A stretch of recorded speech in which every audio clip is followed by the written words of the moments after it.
গেল কয়েকদিন ধরেই সাকিব আল হাসানের একটি ভিডিও সামাজিক যোগাযোগ মাধ্যমে ব্যাপক ভাইরাল হয়েছে।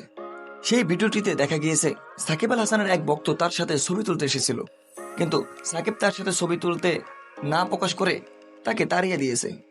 এই ভিডিওটি ভাইরাল হওয়ার পর থেকেই সাকিব আল হাসানের নামে চলছে সোশ্যাল মিডিয়ায় নানান আলোচনা সমালোচনা।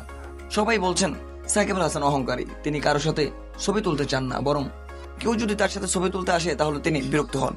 এই ভিডিওগুলো অবশ্যই সাকিব আল হাসানের চোখে পড়েছে, তাই তো সাকিব আল হাসান এই ব্যাপারটি নিয়ে মুখ খুলেছেন।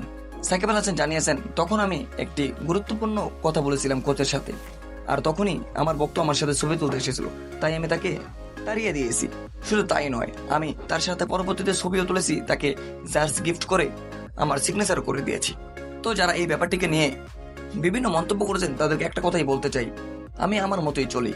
সোশ্যাল মিডিয়ায় কি হচ্ছে না হচ্ছে এসবের দিকে তাকানোর সময় পাই না। সাকিব আল হাসান হাসি মুখে বলেছেন এসব কথা। তিনি যে নাম্বার ওয়ান তার প্রমাণ তিনি আবারও দিয়েছেন।